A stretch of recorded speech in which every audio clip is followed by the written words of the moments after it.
Ok, muito bem, muito obrigado. Então, vou ler um pequenino pensamento do capítulo 21 do Apocalipse, que é uma bela oração, além de ser um texto muito bonito. Capítulo 21.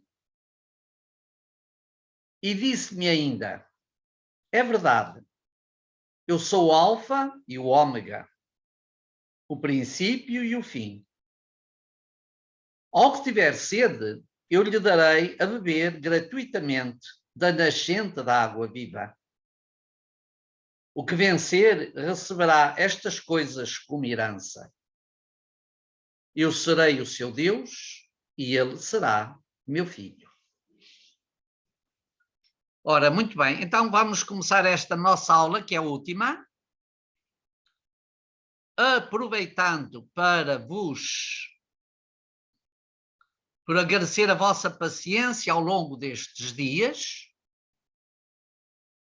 Vou, antes de passar para os slides, fazer-vos hoje, provavelmente um bocadinho de forma mais sumária, a apresentação do nosso temário nas suas linhas gerais. Estes temários podem nos ajudar a ter, às vezes os slides podem distrair um pouco. E aqui temos os tópicos que eu, no geral, toco em cada aula. Os dois primeiros tópicos de hoje estavam já no temário da aula anterior, eram os dois últimos, mas não tivemos tempo de lá chegar, apesar do prolongamento que fizemos da aula. E então o temário de hoje é um temário muito estruturado a partir destes dois capítulos, 21 e 22, juntamente com o epílogo. O que é o epílogo? É a conclusão do Apocalipse, a parte final, ou seja, o capítulo 22, versículos 6 a 21. Ora, portanto, os temas centrais estão muito sumarizados nestas expressões. A Nova Jerusalém, os novos céus e a nova terra.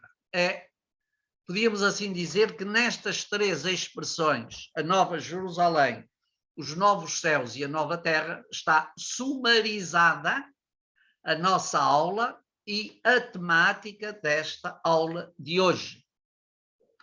E poderíamos dizer, e vós vereis depois, quando tiverdes oportunidade de olhar para o temário com tempo, com olhos temos sempre, mas com olhos de mais atenção, e puderdes verificar os diferentes itens, os diferentes tópicos que aqui são abordados, ireis ver a riqueza destes dois capítulos finais. Não é que eles saltem fora de toda aquela dinâmica do Apocalipse, não. Mas são um ponto de chegada última e nesse sentido podemos assim dizer que todo o Apocalipse converge para aqui. Converge. Mas para chegar a esta convergência, naturalmente nós temos de saber, primeiro, de onde vimos, como vimos e conhecer as partes prévias. E, a meu ver, se há livro que precisa que unemos as peças todas, é o Apocalipse. Isto por múltiplas razões, mas há uma que é provavelmente, que é facilmente perceptível da vossa parte, que é o facto de o Apocalipse, não sendo um livro histórico, precisa que nós nos situemos já não no tempo cronológico, mas na sua configuração, na sua sequência temática. E perceber como, aliás, eu já disse isto várias vezes, designadamente na última semana, disse isto com muita insistência, designadamente perceber que nestes últimos capítulos, já no último, no 20, mas agora 21 e 22, porventura mais ainda, nós temos aqui o quê?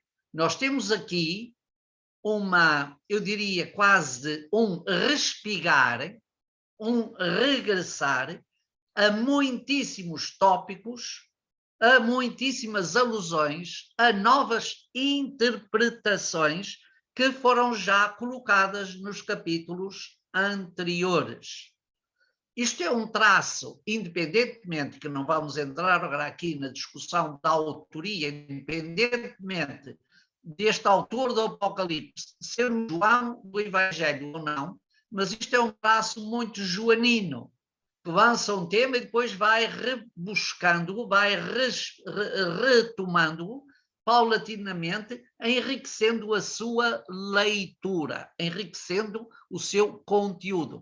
No Apocalipse, isso acontece ainda com uma veemência mais forte, que é o facto de o autor ir retomar temas anteriores e fazer agora uma hermenêutica desses temas, uma aplicação, uma leitura, muitas vezes uma simbólica, uma narrativa complementar, já um pouco mais rica, mais aberta, mais oportuna. Pronto. Isso é o que temos efetivamente neste temário que eu procuro apresentar-vos aí. Portanto, sobre estes temas, os novos céus e na nova terra, a nova Jerusalém. O que é que significa esta nova Jerusalém? E aqui nasce outra questão que também tem a ver com o que acabo de dizer. É que a nova Jerusalém não é uma criação epistemológica, não é uma criação meramente literária, não é uma criação literária, do autor do Apocalipse. A Nova Jerusalém é um tema que percorre.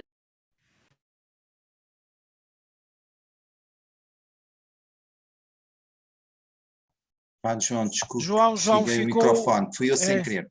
Ok. João, tens que abrir o teu microfone, João. João, tens que abrir o microfone. João, lá do canto inferior. Exato, já está. Pronto. Isto de quererem fechar o pio, tirarem o pio ao professor, é um atentado. Isso é verdade. Por causa disso, valia a pena fazer uma guerra mundial. Bem, estava eu a dizer que o tema da Nova Jerusalém não é uma criação meramente do Apocalipse, do autor, dos redatores, da teologia, não. O tema da Nova Jerusalém é um tema que percorre a Sagrada Escritura, principalmente desde quando? Principalmente desde o exílio, o pós-exílio, o regresso da Babilónia. O tema da reconstrução da Nova Jerusalém como um novo espaço do encontro com Deus. Eu tenho dito muitas vezes, e não me canso de reforçar, porque isto é difícil entrar nas nossas eruditas mentes, que é esta: Israel, o povo de Israel precisa de um espaço para o encontro com Deus. E é isso que dá sentido e dá grandiosidade ao espaço geográfico bíblico. A terra é essencialmente o lugar do encontro. Israel passou por uma quenose, por uma mortificação quando foi para o exílio na Babilónia. Como é que nós podemos rezar, entoar, cantar, viver as melodias de Sião numa terra estrangeira? Aqui não há espaço. É o trabalho de Ezequiel que vai abrir os israelitas a esta nova realidade, que depois, no regresso, será profundamente destacada. Então, nós temos no Trito Isaías, capítulos 56, 65, nós temos no Trito Isaías um tema riquíssimo, que é este: a reconstrução da Nova Jerusalém. Não é apenas um tema de arquitetura, mesmo que haja aqui muitos arquitetos. Não é apenas um tema de topografia, de topos, de lugar. É um tema teológico, é uma concepção teológica. Precisamos de refazer, e não refazemos essa relação de comunhão, de presença com Deus sem um espaço, sem um topos. O topos significa lugar.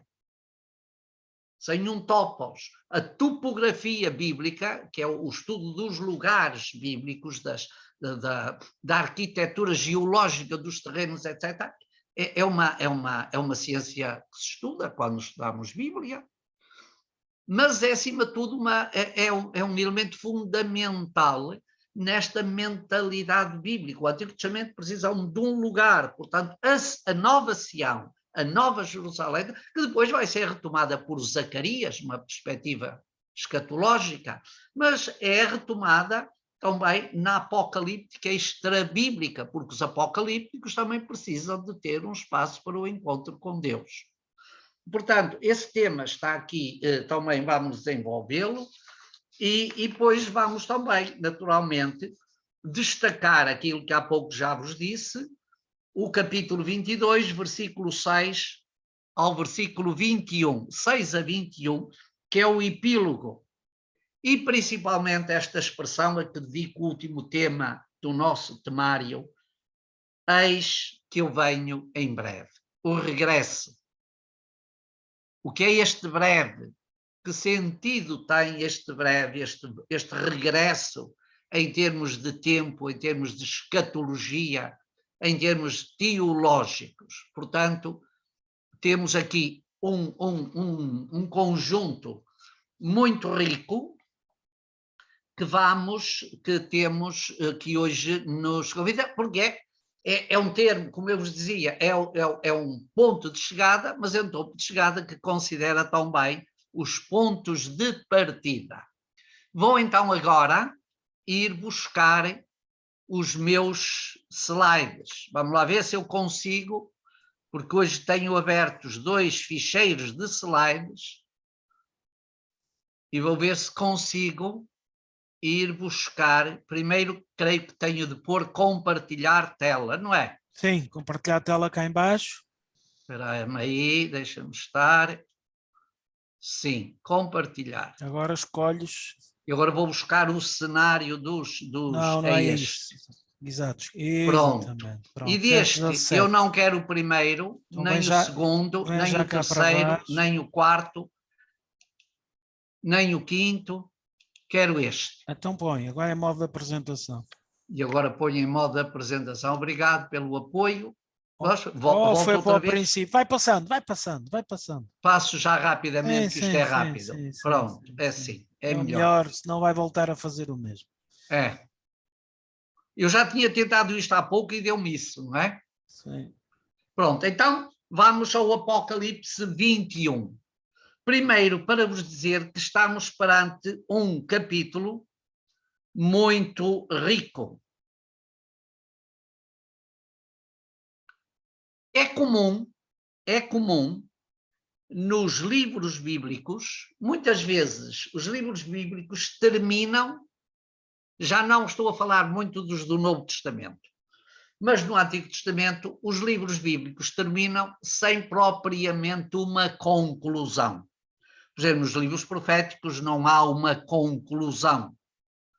E dos livros históricos, alguns deles também não têm uma conclusão, ou seja, é uma história que fica em aberto. Ora, nós aqui no Apocalipse, nós temos uma conclusão. Nós temos uma perspectiva. E essa perspectiva conclusiva começa exatamente no capítulo 21. Mas os 2 últimos capítulos têm exatamente esta marca de um fim, esta marca de uma plenitude, esta marca de um caminho para onde se caminha e esse caminho para onde se caminha termina efetivamente numa plenitude que é o fechar de um ciclo. Aqui, qual é essa plenitude para onde os capítulos anteriores caminham e que agora aqui é posta? É exatamente a plenitude da história. Esta é a primeira grande conclusão do Apocalipse. O Apocalipse leva-nos a revisitar a história, a reencontrar um sentido diferente que não é aquela história grega mítica, cíclica, fechada, nem é aquela história dramática da apocalíptica extra-bíblica, nem é aquela história de tempo finito, mas é uma história aberta a uma plenitude que recebemos, que nos é prometida, que nos é colocada como foco de esperança no fim dessa mesma história. Portanto, para além do epílogo, o que era natural, capítulo 22, versículo 6 a 21, versículo 6 a 21, também estes capítulos 21 e 22 têm exatamente esta marca conclusiva. Começamos aqui pelo capítulo 21, depois passaremos ao capítulo 22. Tem esta marca conclusiva, ou seja, é uma marca para a qual convergem todas as coisas, mas convergem numa perspectiva que não é meramente temporal, ou seja, não vão de baixo para cima, reparem, isto é linear. O Apocalipse termina não numa ida de baixo para cima, não é Jerusalém terrestre que sobe ao céu, é a morada de Deus. Eu li há dias um textozinho que dizia: a nova Jerusalém de que nos fala o Apocalipse no fim é a imagem do trono de Deus, reparem, é a imagem do trono de Deus de que o Apocalipse vai falando ao longo do seu decurso. Ou seja, no fim, temos o trono de Deus que já foi falado, apresentado, que agora se torna presença no meio dos homens. Ou seja, é exatamente um bocadinho o reverso daquilo que nós pensamos. No Apocalipse há uma caminhada, é verdade, mas a plenitude vem fora dessa caminhada. É dada como excesso, podíamos assim dizer. É dada como uma relação escatológica que recolhe, que retoma a grande tradição bíblica. Retoma a grande tradição bíblica. E essa tradição sintetiza-se mais ou menos desta forma.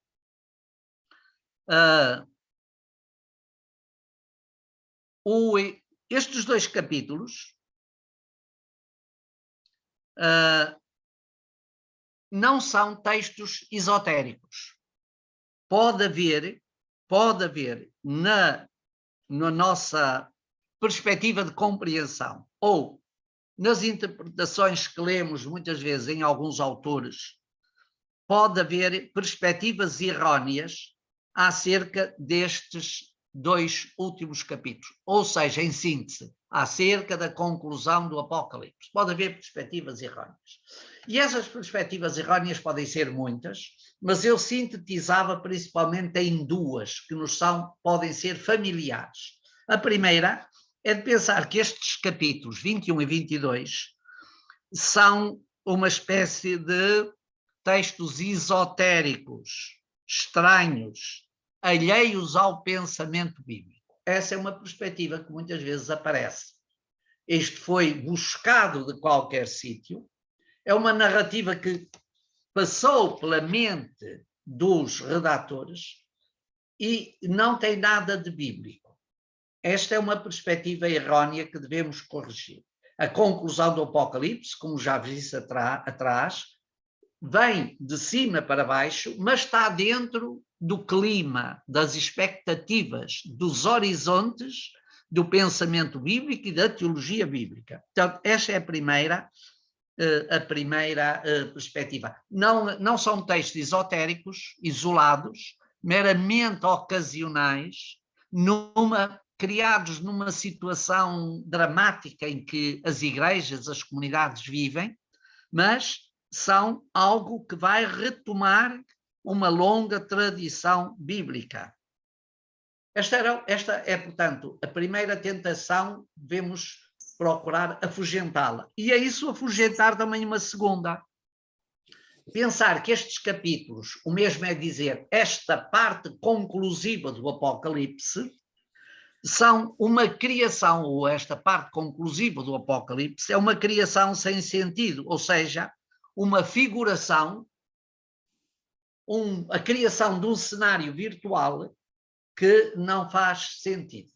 Ora, isto também não é verdade, nem é um texto esotérico que entra aqui no livro do Apocalipse por um mero acaso, no qual servia para as comunidades se refugiarem, porque o esoterismo é sempre um refúgio, como sabeis, porventura até melhor que eu, não quer dizer que vocês sejam mais esotéricos que eu, mas pronto.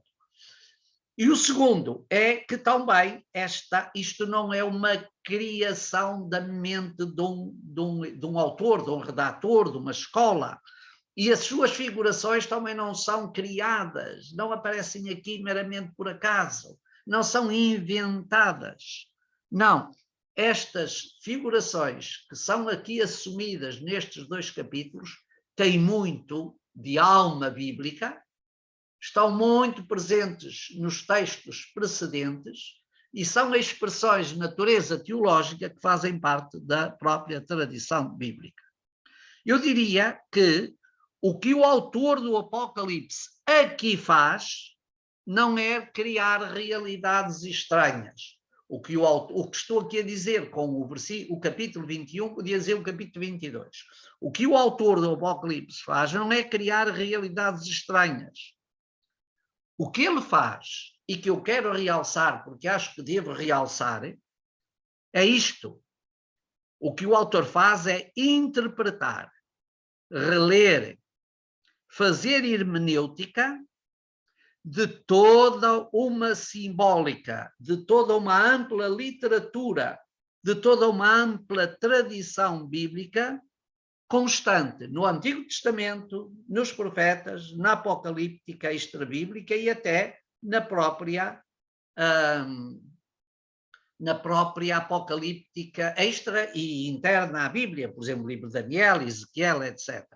E o autor relê toda essa literatura, vai buscar todo esse simbolismo e conjuga-o, ou seja, dá-lhe sentido à luz daquilo que eu chamo a centralidade cristológica do Cordeiro.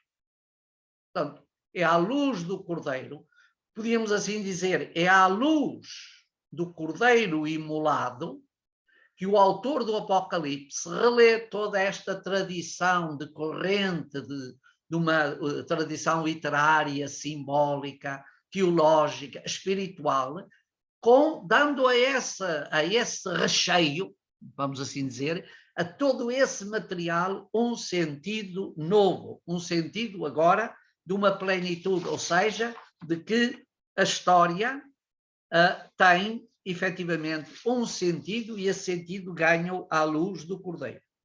Por isso, tendo isto presente, podemos dizer que para reler e compreender estes textos, há, antes de mais, que procurar as fontes. Não se esqueçam disto.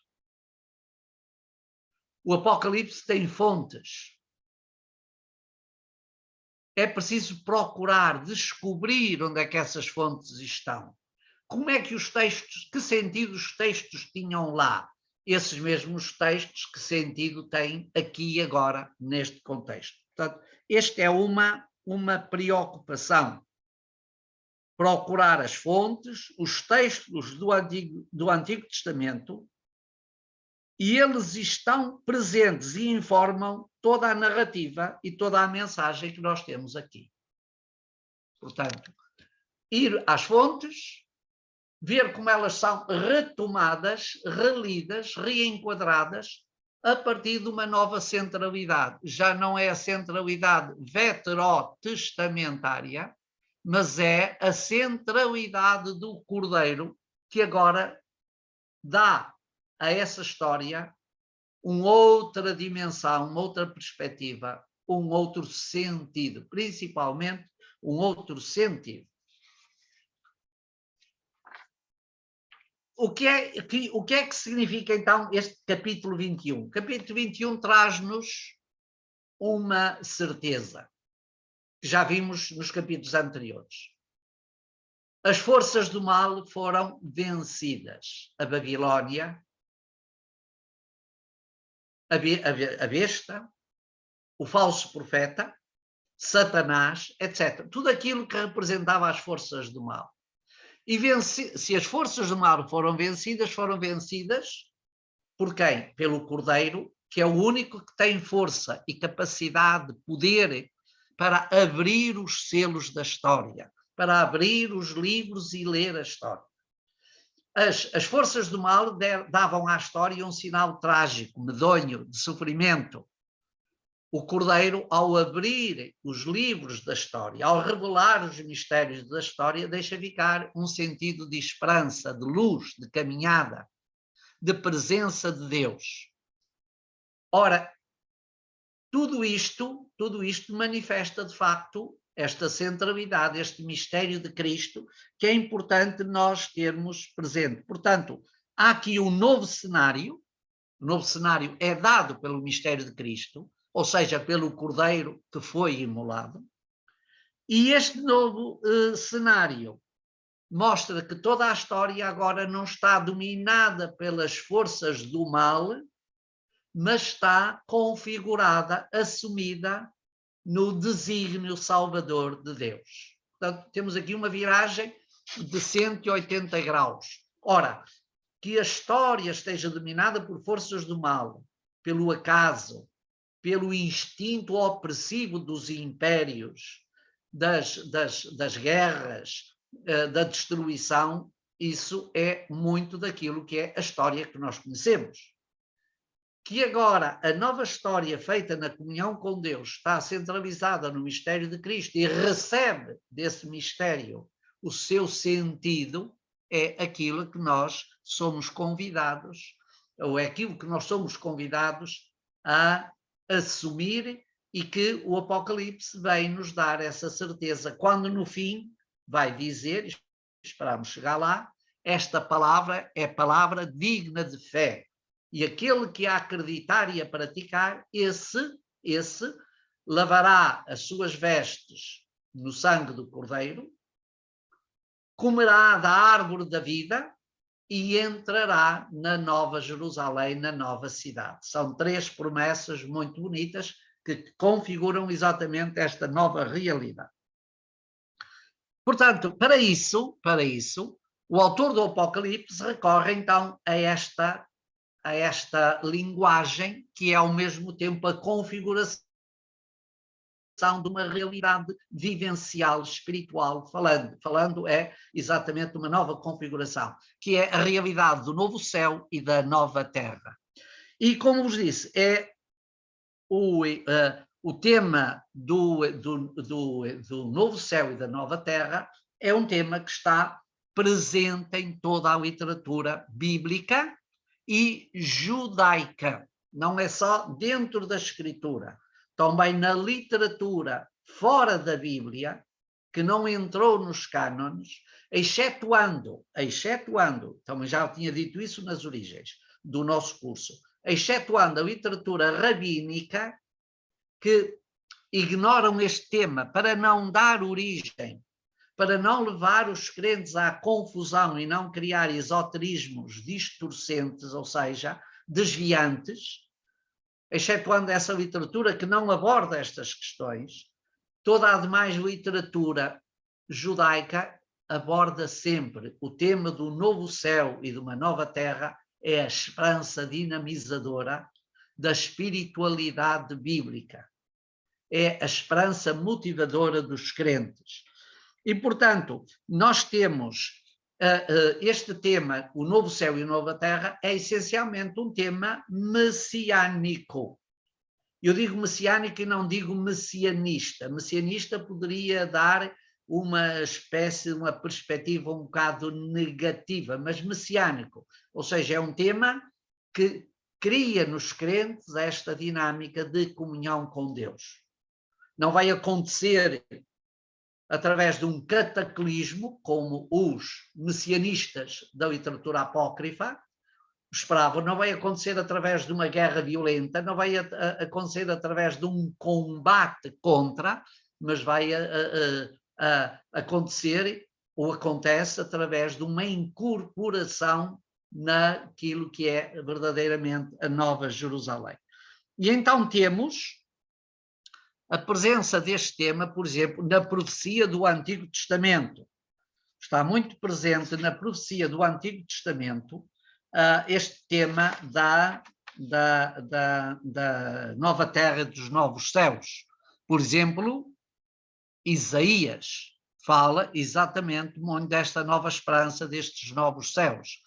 Fala dele Ezequiel, fala dele Joel, vários falam dele Zacarias. Portanto, esta nova, por exemplo, para citar algum texto, Isaías 65 aborda esta questão dos novos céus e da nova terra. Isaías 66 é particularmente nos últimos capítulos do livro de Isaías, no chamado Trito, terceiro Isaías, nós vamos encontrar esta temática muito desenvolvida.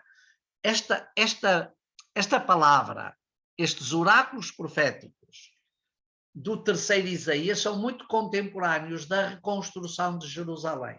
Quando o profeta fala disto, ele tem presente a realidade que está a decorrer, mas também tem presente outra coisa, que essa realidade não fecha a esperança, não realiza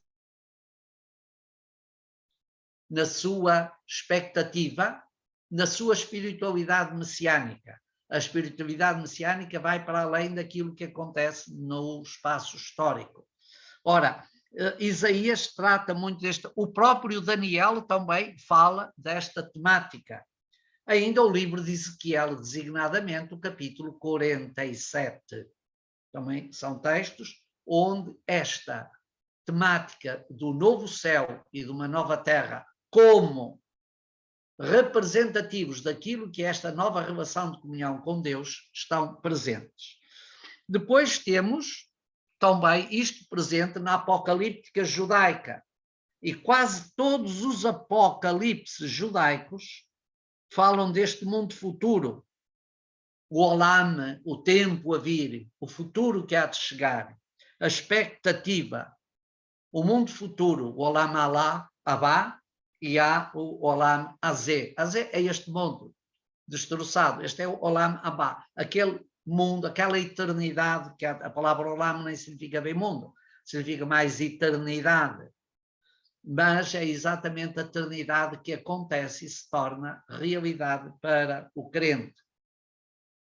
Temos, por exemplo, esta temática também no Novo Testamento, nos Evangelhos, por exemplo, Marcos 13, no Evangelho de Marcos, capítulo 13, várias vezes, em vários versículos, se alude ao tema dos novos céus e da nova terra.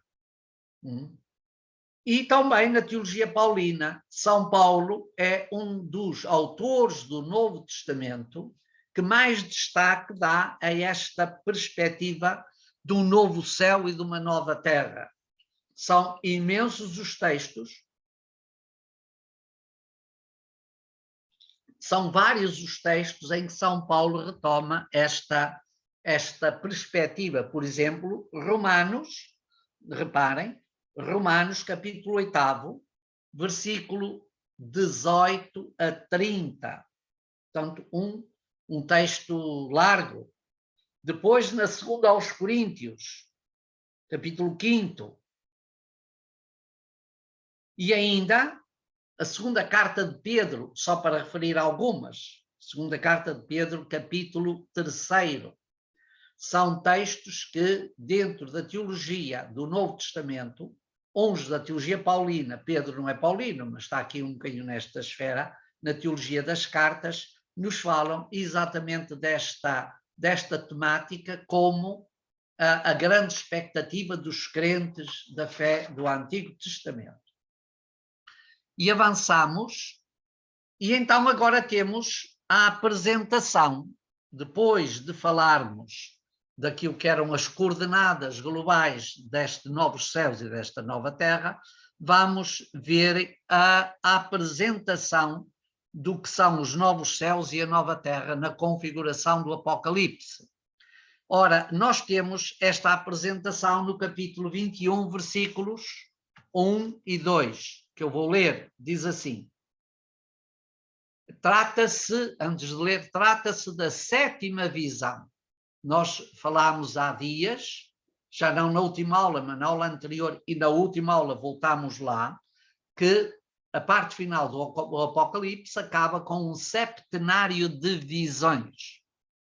Ou seja, 7 visões englobam, incorporam aquilo que são as expectativas do profeta, do vidente, do autor da escola, do grupo do Apocalipse, e através delas descreve o que vai ser exatamente esta plenitude final. Ora, aqui, no capítulo 21, começa exatamente a sétima visão, que é a última deste septenário. E é a última porque, de facto, nós estamos no termo. Então diz o texto 21, vi então o novo céu e uma nova terra, pois o primeiro céu e a primeira terra tinham desaparecido e o mar já não existia. Então temos aqui os 3 habituais espaços, componentes, daquilo que é a cosmologia judaica, o céu, a terra e o mar, ou às vezes também aparecem os abismos. O céu, a terra e o mar. Portanto, estes 3 elementos foram transformados. O primeiro céu e a primeira terra já não existiam, ou seja, deixou de existir esses 2 horizontes que representavam exatamente o sofrimento, a dor. E o terceiro, o mar, já não existia. Estamos aqui, naturalmente, dentro de uma grande expectativa. Sabeis que aqui no Apocalipse o mar representa o mundo do mal, o mundo dos romanos, de onde vêm as naus com as legiões que oprimem os crentes, que fazem guerra aos crentes. Há, portanto, uma expectativa muito grande de que o próprio império será desintegrado, o que não vai acontecer no imediato. Mas há, pelo menos, sinais em que vai haver, depois das perseguições, algum alívio, é verdade. E depois continua, versículo 2. E vi descer do céu, de junto de Deus, a cidade santa, a nova Jerusalém, já preparada, qual noiva adornada para o seu esposo. Um tema, também este tema, um tema caríssimo ao Antigo Testamento. O noivado de Deus com o seu povo. Deus é a noiva, desculpem, Deus é o noivo, o esposo, e o povo é a noiva. É um tema que é tratado em muita literatura, incluindo até a literatura extrabíblica, mas está também presente dentro da Bíblia, designadamente em Isaías. Em Isaías nós temos exatamente esta realidade de Jerusalém, simbolizando o povo crente, o povo de Israel, a mãe dos crentes, apresentada como uma noiva, como uma esposa que, alegre e feliz, convive em comunhão com o seu esposo, que é Deus. E, portanto, é nesses termos que, de facto, aqui é apresentada a nova terra, uma realidade nova, destruídas que foram as forças do mal, como vimos aqui, e restabelecida agora a centralidade do Cordeiro. E essa nova terra será o quê? Essa nova terra será a morada de Deus entre os homens. Temos aqui a parte, no fundo, final de Isaías, capítulos 60 e 65, como já atrás vos referi, a morada de Deus entre os homens. O que é também uma nova resposta à própria inquietação hebraica. Deus tem de morar entre nós. Deus tem de estar no nosso meio. Portanto, no fundo, e também estão aqui presentes temas de Ezequiel. Os israelitas sentiam que Deus não estava com eles na Babilónia, que era uma terra profana. O trabalho de Ezequiel é mostrar aos israelitas que Deus, apesar da infidelidade, da incredulidade do povo que se desviou de Deus, ele permanece aí. Deus é a presença de Deus, é a Kabod Adonai, é a glória do Senhor que preenche a terra onde o povo está. Portanto, ele é o Deus do povo e não é o Deus do lugar. Este tema também tratámos dele quando falámos do segundo livro de Samuel, capítulo 7. Eu sou um Deus que estou convosco.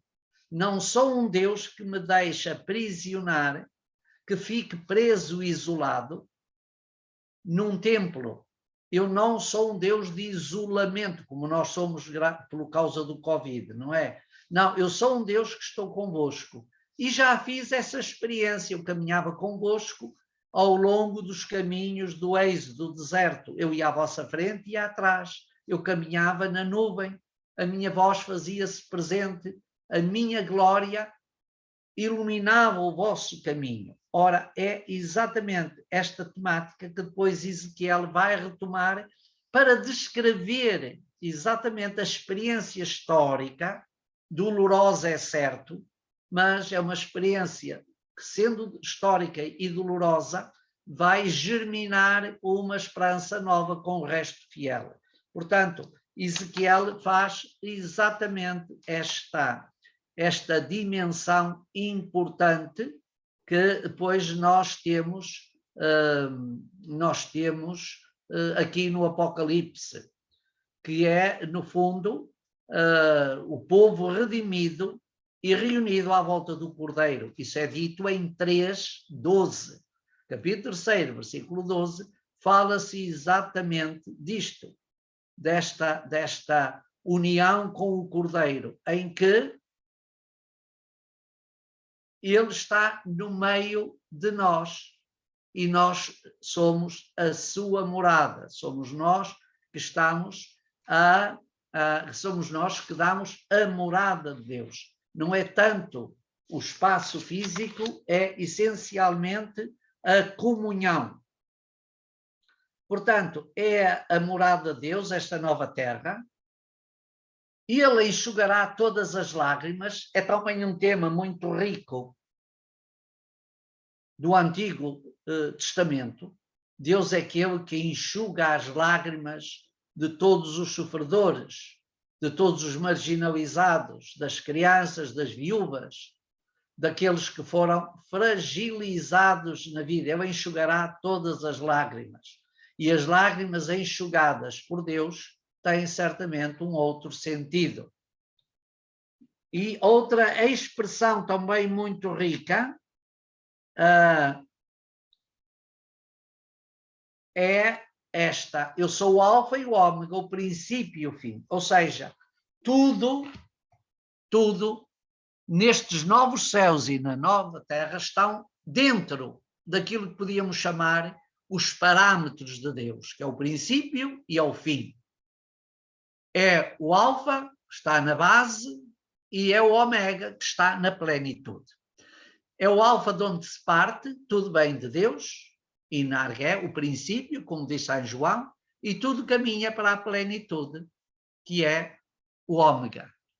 Ora, tudo isto está dentro desta nada da história, nada do mundo, para o autor do Apocalipse, está à margem deste reencontro novo, vencidas as forças do mal, e graças ao sangue do Cordeiro que foi degolado, esta nova realidade entra numa comunhão plena com Deus.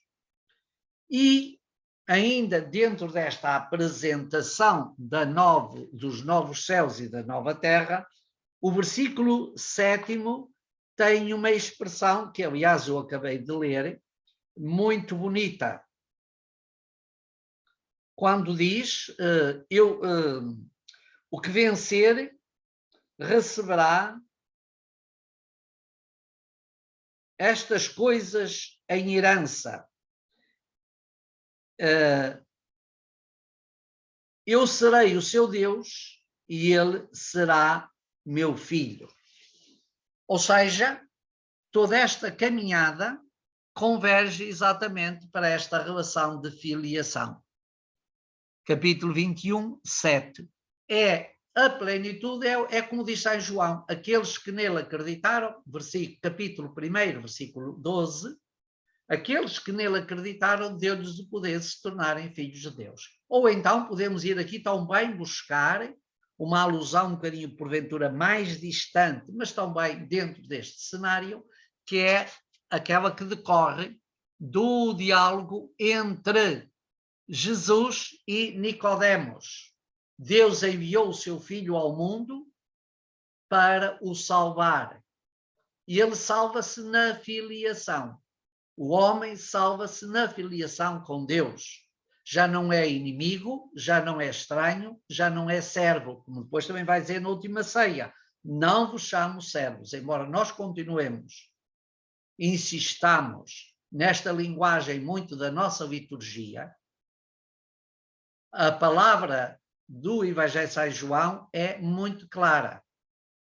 Eu às vezes devo confessar, fico um bocadinho furioso quando continuamos a dizer escravo para aqui, escravo para ali, escravo para acolá, escravo disto, nós somos os escravos de Deus, nós somos não sei o que mais.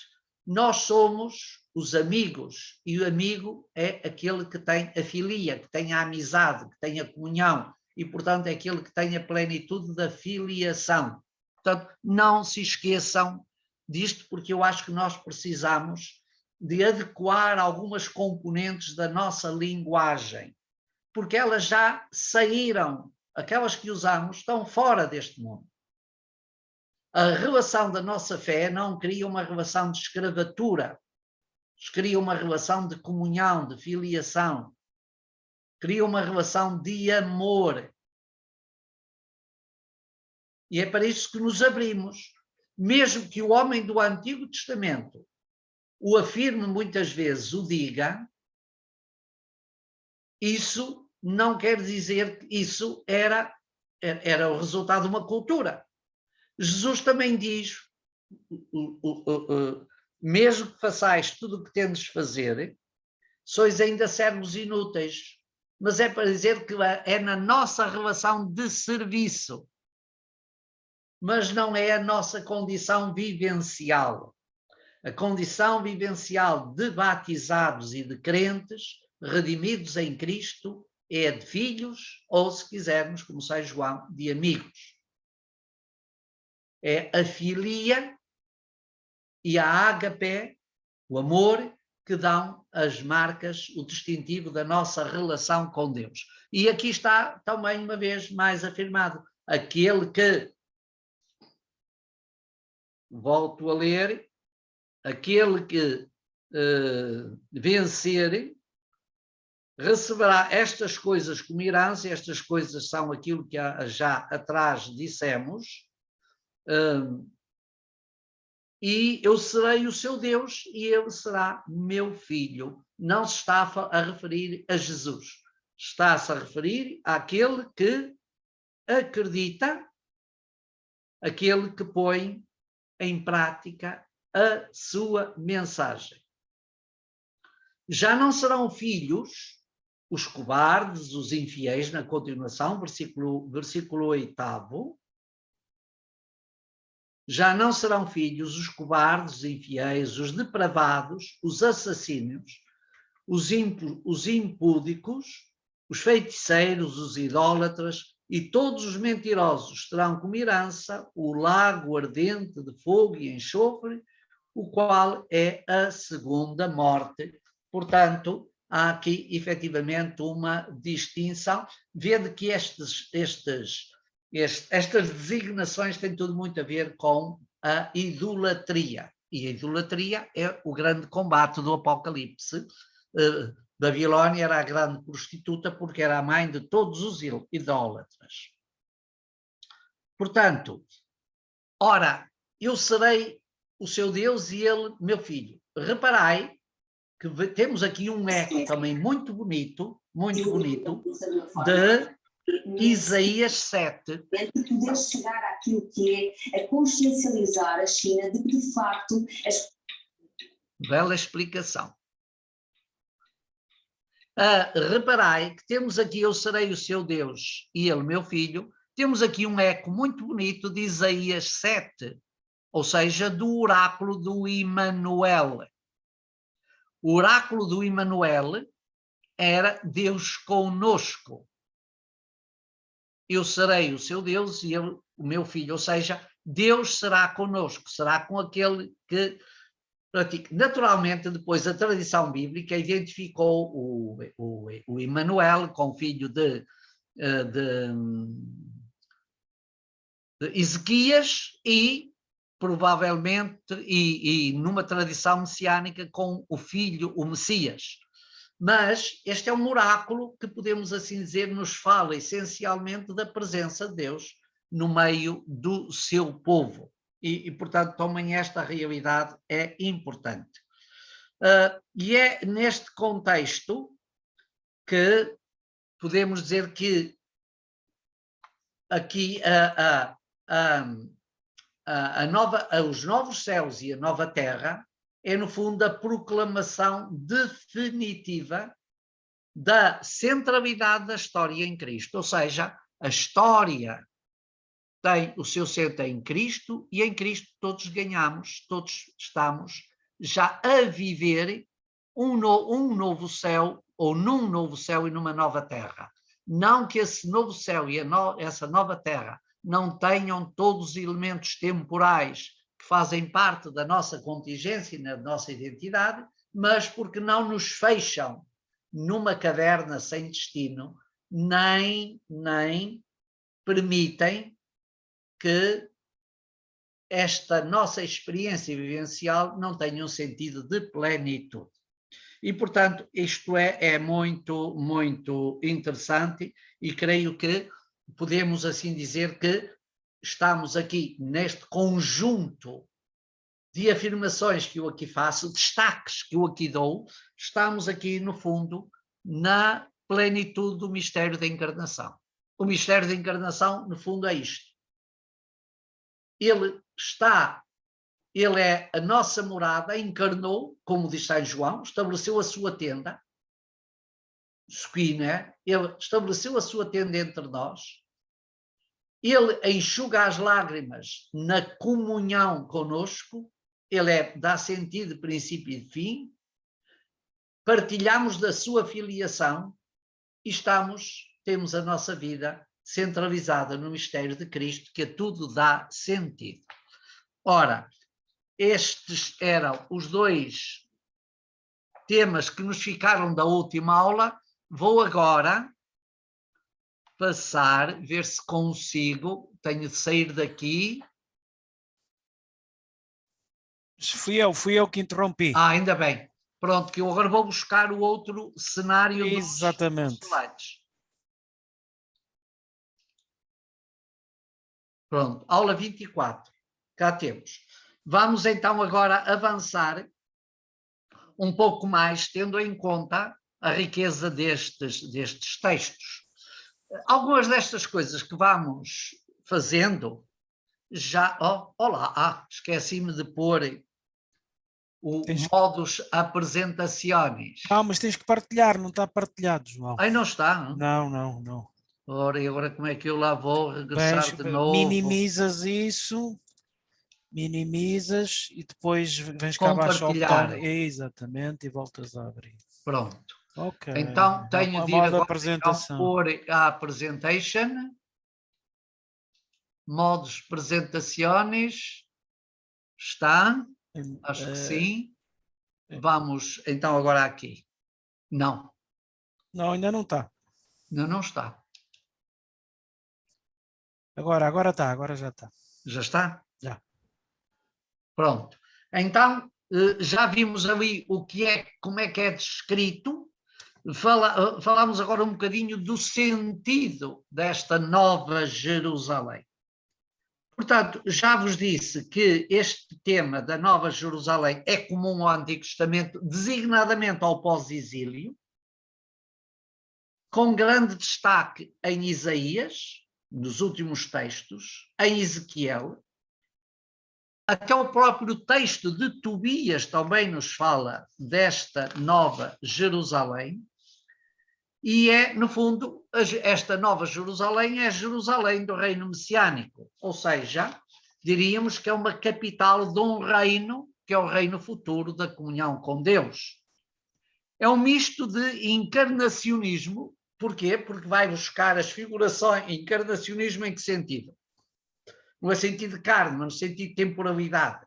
Porque vai buscar as características, as formas, os instrumentos da Jerusalém terrena e empresta-lhe uma perspectiva teológica, é verdade, mas uma espécie de utopia atemporal. Ou seja, servindo-se das categorias temporais, terrenas, empresta-lhe um sentido espiritual, messiânico. Sempre tudo isto sustentado nas simbólicas judaicas. Esta Nova Jerusalém é a imagem e a antecipação da pátria, ou seja, da morada celeste. Desta morada celeste que, já o dizia há pouco, numa figuração que me pareceu muito rica, em que o autor introduz na história, na temporalidade, aquilo que são as imagens do trono de Deus que nós víamos naquelas liturgias anteriores ao Apocalipse. E isso empresta naturalmente este texto, esta figura da Nova Jerusalém, uma densidade muito rica, muito teológica. Eu diria que não é propriamente, a Nova Jerusalém não tem uma topografia terrena, mas serve-se das categorias dessa temporalidade para a apresentar, para a reestruturar neste conjunto de pensamento. É naturalmente eu diria também que esta Nova Jerusalém é uma espécie de regresso ao Éden do capítulo 2 de Gênesis, ou seja, Gênesis 2. Gênesis 2, o Senhor construiu um paraíso, um jardim, colocou lá o homem e o homem beneficiava de uma plenitude de relações e de comunhão com Deus e de vida. Esta Nova Jerusalém é uma espécie de regresso a esse Éden que está nas origens e por isso também está no fim. E por isso, no Gênesis 2, fala-se da árvore da vida. Fala-se do rio que nasce no meio do Éden, de onde brotava a água viva. Ora, é também isto que agora vai existir na Nova Jerusalém. Também há a árvore da vida, que é o Cordeiro. Há também um rio de água viva que brota do coração de Cristo, como vemos no Calvário, João 19, e é desse rio do coração de Cristo que brota, que nasce a água viva que irriga o coração do crente, ou seja, é a figura do batismo. E essa, no fundo, vamos ver então o autor do Apocalipse a explicar essa Nova Jerusalém, tomando como figura, atenção, aquilo que era a experiência histórica da Jerusalém temporal. Mas dá-se, atenção, o autor torna explícito que ele utiliza essas imagens, mas a realidade agora é diferente porque diz essas imagens já não existiam. E então fala de quê? fala das 12 portas da cidade. Estas 12 portas da cidade são o quê? Estas 12 portas são... O que é que serve uma porta? Todos sabeis, serve para entrar. Serve para entrar no convívio, na comunhão. É dentro da porta que se realiza a experiência da amizade e da comunhão. Ora, estas 12 portas, no Antigo Testamento, eram as 12 tribos. Agora são, como o autor vai dizer, são os discípulos do Cordeiro. São eles que dão nome agora às portas, ou seja, entra-se nessa comunhão através da mensagem, do testemunho, da herança que os discípulos testemunham acerca do Mestre. Portanto, essa é a nova realidade. As 12 portas são os discípulos do Cordeiro, porque é por elas que os povos entram em Cristo. São eles que testemunham esta centralidade que há pouco vos falava.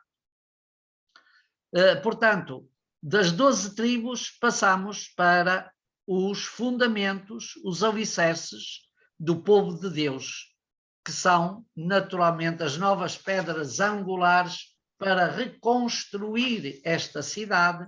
São os discípulos, são os apóstolos do Cordeiro, no dizer exatamente aqui, como bem sabeis, a partir do versículo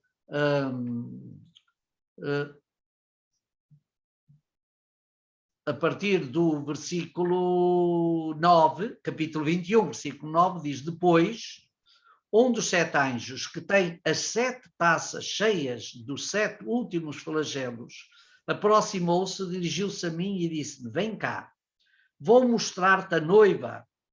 Portanto, antes ele estava preparado para martirizar, crucificar, castigar a terra. Agora não, a função dele é mostrar a noiva, a esposa do Cordeiro. E transportou-me em espírito a uma alta montanha e mostrou uma cidade santa, a Nova Jerusalém, que descia do céu de junto de Deus. Uma linguagem que é buscada presente em Isaías. Tinha o resplendor da glória, tal, vem por aí. A muralha da cidade tinha 12 alicerces, nos quais estavam gravados os 12 nomes, os nomes dos 12 apóstolos do Cordeiro. É exatamente essa a figuração. E depois continua por aí abaixo, depois vós ledes naturalmente, as 12 portas eram 12 pérolas, cada uma das portas era uma só pérola, e depois a praça da cidade, etc, etc. As nações caminharão à luz da cidade e os reis da terra hão de tornar-se, trazer-lhe a sua glória. As suas portas não se fecharão de dia, pois nela não haverá noite. Vão trazer-lhe o esplendor e a riqueza das nações, etc. Portanto, temos aqui uma descrição muito bonita. Fala também das cidades, das muralhas da cidade. As muralhas serviam para separar, aqui vão servir para proteger, para guardar. Não tem o objetivo de cercar, mas apenas de garantir a pureza daqueles que entram, dos redimidos que entram na cidade. E depois temos 3 elementos, que eu vou passá-los todos ao mesmo tempo, que vêm descritos, Apocalipse 21, 10 e seguintes, quando fala olhar a cidade a partir do alto, depois descreve que essa cidade tem 3 elementos importantes. É a ausência de templo, já não precisa ter templo, não precisa de sol, porque o Cordeiro é a sua luz, e a cidade, no fundo, é Cristo. Estes 3 elementos são muito, muito, muito expressivos daquilo que é a identidade da nova cidade. Já não, a ausência de templo, aqui temos sempre o eterno problema O Apocalipse fala da ausência de templo, tendo já em mente que o templo da Jerusalém terrestre tinha desaparecido, ou porque o culto do templo tinha sido superado no culto de Jesus. E Jesus era agora o novo templo, como exatamente é a cidade e o templo. E também não precisa de luz, não precisa da luz do sol, porque o Cordeiro é que lhe dá a sua luz e ilumina. É a partir da mensagem, da palavra do Cordeiro, que todos os crentes se orientam. Portanto, estes três elementos, no fundo, identificam muito bem a identidade desta nova cidade. A cidade é, no fundo, a nova comunhão com Deus no Cordeiro. Portanto, isto é muito, muito expressivo, que a centralidade que há pouco vos falava está constantemente a ser retomada nestes textos. E com isso, avançamos um bocadinho, estamos ainda no capítulo 21, avançamos aqui um bocadinho ao capítulo 22, muito rápido. Capítulo 22, capítulo 22, versículos 1 a 15. Desculpem, 1 a 5, que é a primeira parte do capítulo 22. Que no fundo fala de quê? Fala do reino escatológico, fala do reino messiânico. Mostrou-me depois um rio de água viva, resplandente como cristal, que saía do trono de Deus e do Cordeiro. Cá está a tal transferência, podíamos assim dizer, a tal descrição da Nova Jerusalém a partir da realidade celeste. No meio da praça da cidade e nas margens do rio está a árvore da vida, que produz 12 colheitas de frutos, em cada mês o seu fruto, e as folhas da árvore servem de medicamento para as nações. Também uma imagem muito, muito bonita e expressivamente bíblica. A árvore da vida, já reparamos, já falei há pouco, é a árvore da vida do Éden. Mas depois vai ser também a árvore da vida do jardim do Gólgota. Não se esqueçam. Então, os padres da Igreja falaram muitas vezes, e portanto era um tema comum nesta altura, que a cruz era a verdadeira árvore da vida. E como a árvore do paraíso foi ocasião de pecado, porque o homem desobedeceu a Deus comendo do fruto que não devia comer, que era a sabedoria divina, agora da árvore do jardim do Gólgota veio a redenção, veio a remissão, veio a reconciliação, ou seja, restabeleceu-se a comunhão. Ora, é este sentido que aqui estou a dizer exatamente do rio da água, da árvore da vida e do rio da água viva, são efetivamente imagens muito significativas para designar que este reino escatológico é um reino de vida. Portanto, fala aqui da árvore. Depois temos também em Jeremias. Jeremias tem também um texto muito bonito sobre este tema da árvore plantada nas margens do rio. E Ezequiel fala também, mais uma vez, capítulo 47, de que as águas que saíam do templo irrigavam as árvores na margem do vale, que produziam frutos e de onde se podia colher as folhas para remédio. No fundo, uma forma simbólica de expressar as folhas são as palavras, a palavra, a mensagem. E depois diz, e nunca mais haverá nada maldito. O trono de Deus e do Cordeiro estará na cidade, e os seus servos hão de adorá-lo e vê-lo face a face, e hão de trazer gravado nas suas frontes o nome do Cordeiro.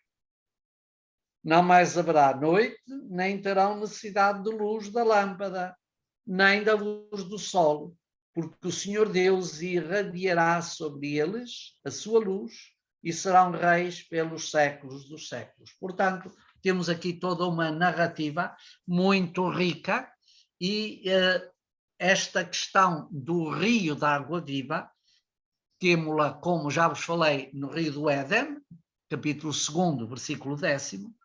Temos no capítulo 47 de Ezequiel, a fonte de Ezequiel, que é do templo novo, que vão surgir os rios de água, que vão tornar fecunda toda a terra, são os rios da palavra, da mensagem, da profecia. Temos em Zacarias, também um texto muito bonito, capítulo 14, versículo 8º, que fala da fonte da água em Jerusalém, que vai servir. Eu vou aqui, que tenho, creio que assinalei aqui para vos ler, diz exatamente o quê? Naquele dia de Jerusalém jorrarão águas vivas, metade das quais correrá para o mar oriental e metade para o mar ocidental, ou seja, terá uma abrangência total. Correrão durante o verão e durante o inverno, não param. E o Senhor reinará sobre toda a terra. Portanto, também temos aqui esta figura de Zacarias. Mas a imagem mais rica para compreender o que é este rio da água viva, vamos tê-lo da própria palavra de São João, capítulo 7, versículos 37, quando diz que um rio, que do seu peito brotarão rios de água viva. Portanto, há aqui uma promessa muito rica que depois se enquadra, não sei, provavelmente não temos isso muito presente, mas o capítulo 7 de São João enquadra esta água viva na festa das tendas. Na festa das tendas. E é neste contexto que Jesus fala da água viva do seu peito. Porquê a festa das tendas? A festa dos tabernáculos, ou então, como já bem conheceis, a festa de Sucote. É que no último dia da festa das tendas, os israelitas iam à piscina de Siloé buscar água para lançar no altar. Essa água era considerada, a piscina de Siloé era a grande piscina de Jerusalém, era a grande fonte, a água era canalizada para lá, era a água que alimentava a cidade e era também a água usada no templo para os sacrifícios e para as oblações, para tudo aquilo que era importante. E então Jesus serve-se dessa imagem para dizer que ele é o novo rio de água viva que vem do seu coração, portanto, da sua comunhão, do seu amor.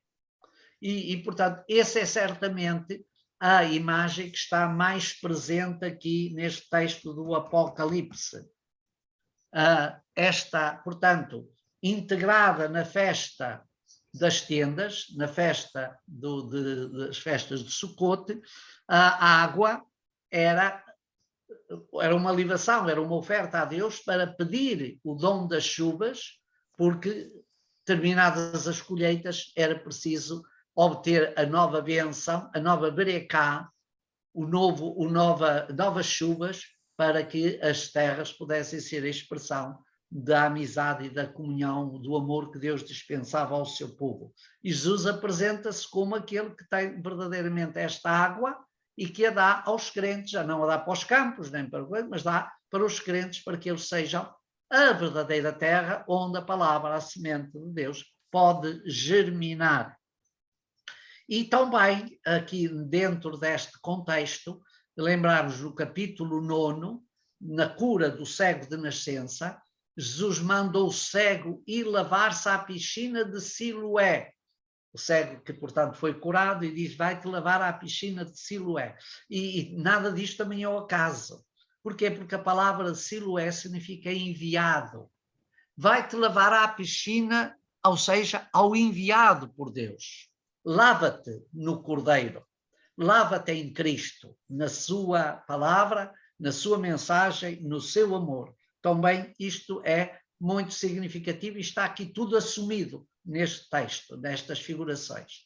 E, portanto, nós podemos dizer que entre estes capítulos 21 e 22 do Apocalipse e Gênesis 1 a 3, há uma grande semelhança, uma grande proximidade. Já vimos a árvore, o jardim, etc. Portanto, os frutos, e dentro destes dois textos podemos dizer que um é o princípio, Gênesis, e outro é o fim, é o ômega, o Apocalipse, o alfa e o ômega. São naturalmente estes dois elementos que emprestam muita riqueza a este texto. E avançamos um bocadinho mais, eu queria ainda pelo menos dar-vos mais antes de concluir e deixar um bocadinho de tempo para a nossa partilha, queria dar-vos ainda mais um slide, depois recebereis todos os que eu preparei, porque preparei mais alguns, mas o Juan tem-nos e depois envia-os. Ora, esse último slide é exatamente dedicado ao epílogo do Apocalipse, ou seja, como aí vedes, capítulo 22, versículos 6 e 21. O tema grande desse epílogo é os temas grandes deste epílogo são, efetivamente, assim de forma muito sumária, são essencialmente 3. Primeiro, reforçar a importância desta palavra. Estas palavras são dignas de crédito. Logo em 22:6, reparai. E disse-me, estas palavras são dignas de fé e verdadeiras. O Senhor Deus, que inspira os profetas, enviou o seu anjo para mostrar aos seus servos o que brevemente vai acontecer. Pronto, esta é a grande afirmação da verdade do Apocalipse. Portanto, sendo um texto que é epílogo, é também um texto que vem reforçar a verdade, a credibilidade da mensagem apresentada, da mensagem que é proposta. É uma espécie, eu diria, uma espécie de apelo final em que se realça a importância da palavra como tal. A palavra é importante, é digna. Esta verdade ou esta afirmação de que a palavra é importante vem depois, está depois reforçada num outro tema deste epílogo, que é o tema da vinda em breve. Eis que venho em breve. Diríamos que o grande apelo, a grande conclusão, apelo-conclusão do Apocalipse é exatamente dar aos fiéis o sentido de que Deus não está ausente da história. Já vimos que a partir em Cristo essa presença se faz redentora. Mas Deus não está, e portanto ele vem, ele está.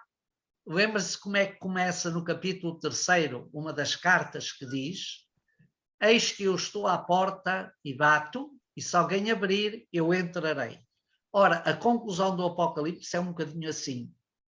Ele está à porta e vem, e entra se nós o acolhermos.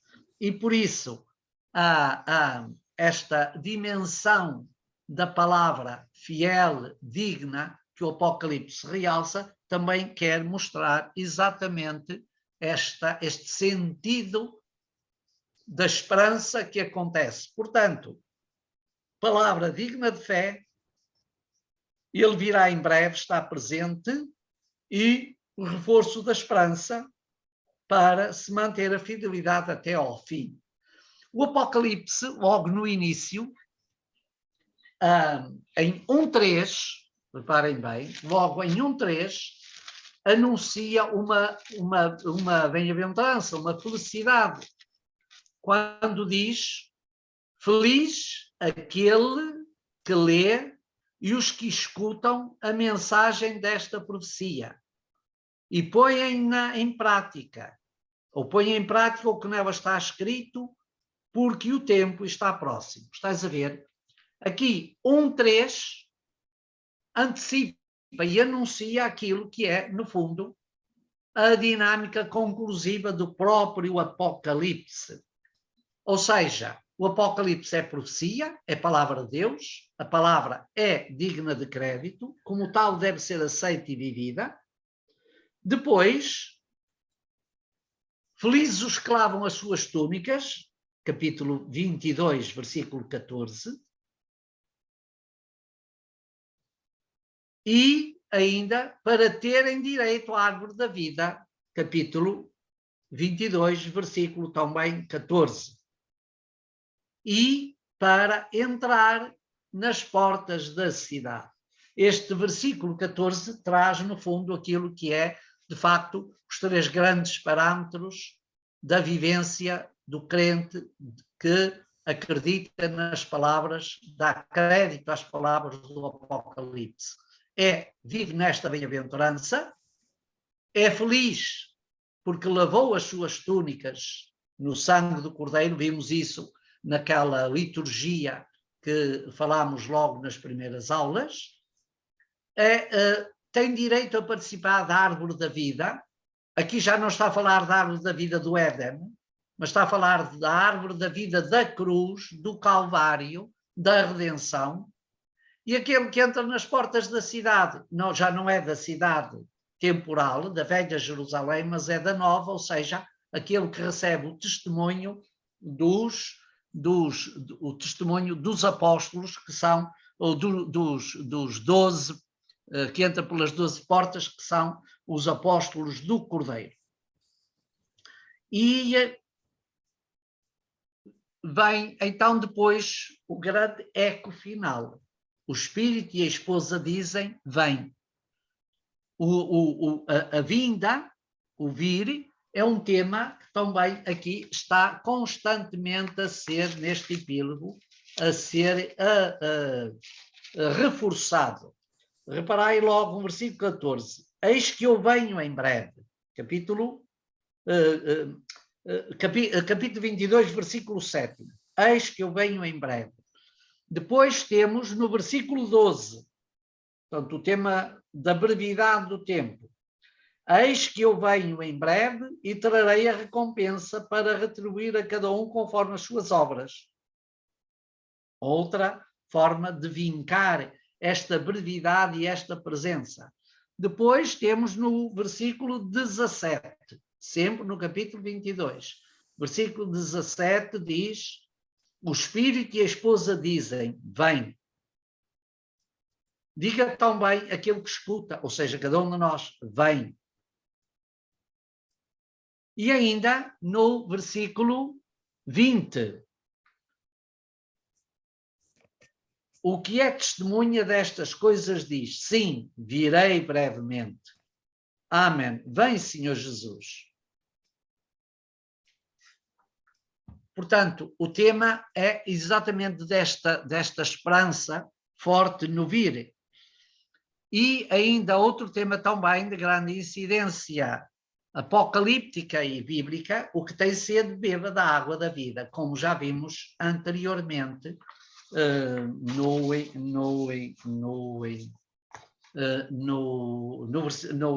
slide anterior. Portanto, a vinda e a esperança estão associadas. O crente que remiu, que lavou as suas túnicas, que vai participar da árvore da vida, que entra nas portas da cidade, esse, naturalmente, é porque deu crédito às palavras desta profecia, as pôs em prática, e por isso participa deste banquete, destas núpcias. Cada um deles é verdadeiramente a esposa de Deus, que juntamente com o Espírito, que é o próprio Deus, testemunham a sua vinda. Muito bem, nós estamos nas 8 horas, eu vou interromper aqui para dialogarmos um bocadinho na linha daquilo que vos dizia quando vos mandei. Eu sei que aulas destas não são muito boas, este método não é muito bom para ouvir. Quer dizer, é bom para ouvir, vocês gostam de ouvir e eu fico muito contente, mas não é muito bom para vocês vos fazer desouvir, porque têm vergonha, dizem, eu vou dizer coisas que não são e não estão bem, aqui ninguém vai fazer exame, eu não vou dar classificações, não vou fazer nenhum jornal de parede sobre quem é que esteve certo e quem não esteve, e, portanto, deixo aqui agora à vossa iniciativa o que vos aprouver, principalmente neste sentido de compaixão de mim e misericórdia. Porque é que eu digo compaixão e misericórdia? Porque é sempre possível colaborar com algumas noções, com algumas ajudas para poder até melhorar ou aquilo que não ficou bem explícito. Naturalmente, volto a dizer, vós já sabeis disso, o Apocalipse não se esgota nestas aulas. A compreensão e estudo do Apocalipse, e demos provas disso, não é? Porque tivemos a andar a saltar aqui textos que também são muito ricos e alguns não pudemos, eu não fui, em alguns e noutros não pudemos desenvolvê-los como gostávamos e noutros não fui porventura talvez capaz, mas fica-nos muito à vontade e creio que a vocês também fica, e eu tenho aqui depois um slide que recebereis, não é ofensivo, mas é a dar-vos algumas orientações para não esquecerem esta dinâmica. Ler o texto, ouvir as explicações, pegar nestas temáticas sumárias e poder confrontar face àquilo que ides ouvindo e, portanto, isso seria a forma de dar continuidade ao vosso estudo. Naturalmente que haverá muitas dúvidas, principalmente acerca da linguagem, e também acerca da teologia do texto. Estas duas coisas estão muito próximas. A linguagem é complexa, a teologia não é menos. Porventura, nós temos mais tendência a superar as dúvidas teológicas do que as dúvidas da linguagem. Porquê? Porque a linguagem é a linguagem. A teologia nós convertemos em espiritualidade e já está tudo um bocadinho mais resolvido. Bem, o importante é que revisitem o texto, façam do Apocalipse um pouco a vossa leitura e certamente isso ajudará também a compreender tudo. Posto isto, e antes de avançar com mais alguma outra ideia, se alguém que deseja Gamer tinha pedido a palavra. agradecido. Luís. João Lourenço, esta discussão no final do Apocalipse que diz, eis que eu venho em breve, é um sentido simbólico ou é um sentido, qual é o sentido teológico que efetivamente devemos... Este em breve é um sentido que poderíamos dizer daquilo que é comum na Bíblia do Messias. O Messias vem em breve, mas essa brevidade não é medida em termos cronológicos. É certamente um bocadinho em termos mais simbólicos. Temos isso, por exemplo, os Salmos também falam disso. O Salmo 90, por exemplo. A segunda carta de Pedro fala 2 vezes e vai buscar essa referência a Ezequiel. Quando diz 1000 anos aos olhos de Deus é como um dia, e um dia é como 1000 anos, ou seja, é uma espécie de expectativa messianista. Eu creio, mas isto já é um bocadinho, é um tema que é debatido pelos especialistas, que não é o meu caso, mas é debatido por especialistas que acham que, de facto, as primeiras comunidades cristãs, em determinadas situações, esperavam que, de facto, se desse e São Paulo ainda anda um bocadinho aí, depois mais tarde provavelmente evoluiu, que houvesse uma segunda vinda de Cristo iminente, com um poder para, à maneira judaica, para destruir as tais forças do mal. Mas isso eu creio que deve ter existido, mas foi superado pela própria compreensão da história como o espaço, como a realidade em que vai decorrendo o reino de Deus paulatinamente. E não significa que não se referirá também, não terá o sentido teológico da segunda vinda de Cristo no juízo final? Sim, provavelmente tem. Não, é isso que eu estava a dizer. Provavelmente tem esse sentido, mas pensavam que ele vinha em breve. Como depois, ao longo da história... Será um acontecimento ao longo da história. Será um acontecimento ao longo da história. Vendo que depois, ao longo da história, houve vários messianistas apocalípticos que marcaram a vinda. Não é? Entre os quais Joaquim de Fiore e outros. Marcaram a vinda e achavam que de facto vinha para instaurar um reino ideal. Quando, no fundo, aquilo que é a dinâmica da fé diz que o reino ideal vai sendo construído com a nossa fidelidade na comunhão com Cristo para transportar a presença de Cristo para o mundo. Obrigado. Paula Madeira tinha pedido a palavra. Sim. Padre João, a minha questão não tem tanto a ver com a aula de hoje, mas com a última aula. E é a seguinte, são duas questões que eu exponho rapidamente. Nós, depois de lermos o Apocalipse, isto é uma mensagem de que o bem vence o mal, aqui figurado no cordeiro, que vence a besta, a serpente, a prostituta, essa coisa. E vem o anjo, como? Pode continuar. João, não estou a ouvir. Pode continuar. O microfone desligado, Padre João, desta vez não fui eu. Como é que isso aconteceu? Todo esse drama... Mas deixa-me formular a questão. Escatológico está... Não, é só para dizer que está presente nessas figurações, sim. Exatamente, exatamente. E a mensagem é de que o bem vence o mal, o cordeiro vence o mal. Mas, entretanto, veio o anjo e aí é que eu fico. Veio o anjo e prende a besta e o dragão e essa coisa toda, e por 1000 anos, findos os quais... torna a soltar a besta e tudo isso. E não querendo eu que naquela prisão de enxofre e fogo e não sei que ela estivesse lá a reabilitar-se, não é? Se vai cá para fora, veio outra vez fazer o mal e depois torna a ser preso. Ora, eu aqui vejo uma ideia de retorno que está em contradição com o que eu penso que é a teologia da Sagrada Escritura, que é um caminho, uma busca permanente e um caminho em direção a Deus. Isto é uma questão. Esta questão é tão complicada que talvez fosse melhor eu explicar um bocadinho. A minha sensibilidade não é nenhuma explicação, porque isso é uma questão complicadíssima. O que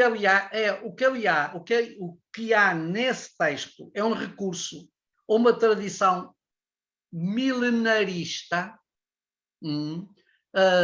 cíclica, que está presente também na cultura judaica, que era configurar o mundo em ciclos. Lembra-se, por exemplo, do livro dos Jubileus. Aqui temos, de facto, esta configuração milenarista para representar um longo tempo. E eu diria, o que também aqui está presente é que, de facto, a criação, a história, tem muitas limitações e elas são fruto da contingência humana e, portanto, elas não são um paraíso já aqui encarnado. São uma esperança em ordem ou uma realidade futura. E, portanto, a própria experiência bíblica diz que vencer o mal não significa destruí-lo. Aprisionar o mal não significa que ele não exista. E ele existe em quê? Existe naqueles que o praticam. E isso está inscrito na história humana, que é o fruto da liberdade. Olha, os tempos nos mostram. De que maneira? A outra questão, pá, obrigada, Padre João, vou ter que pensar.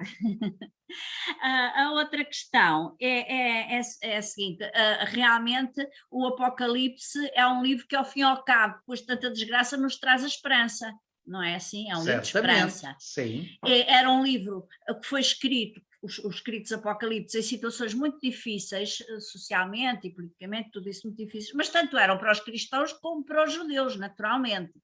Havendo também escritos apocalípticos judaicos, esses escritos, aliás, o Padre João hoje fez uma breve referência a isso, não terminam com este epílogo, com esta... Não. Mas e para que é que são escritos? Se não é para levantar o moral? Porque esses escritos judaicos têm uma compreensão muito mais contingente da história do que nós. E, portanto, essa mudança acontece por um cataclismo de que também temos figurações dentro do próprio Novo Testamento.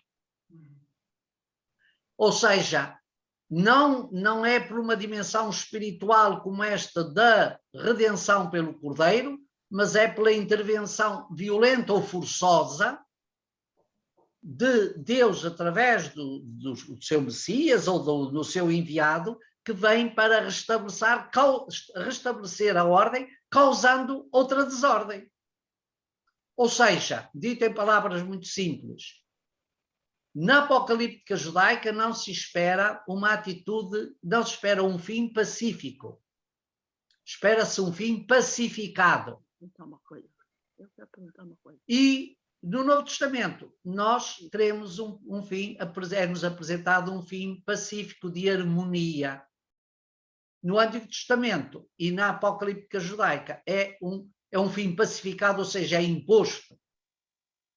Agora é o império que impõe a sua paz, a Pax Romana, depois há de vir o Apocalipse para impor a sua paz, a paz apocalíptica. Mas é sempre por uma imposição externa, não é por um assumir. Os crentes da literatura apocalíptica judaica esperam que venha, não esperam o clima, esperam que venha o pacificador.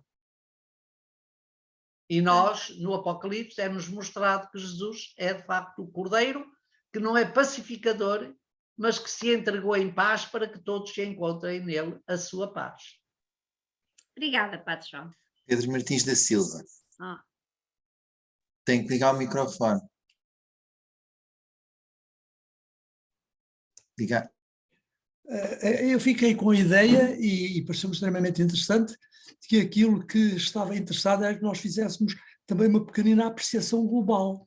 Portanto, Varilas, sim senhor. Se me permite, eu tive já diversas aulas consigo, quer curriculares, quer extracurriculares, algumas considero-as perfeitamente um privilégio tê-las tido, por exemplo, a História e Geografia da Bíblia. Eu considero que a forma como aquele curso foi organizado, que é excelente, volto lá muitas vezes porque guardo os filmes.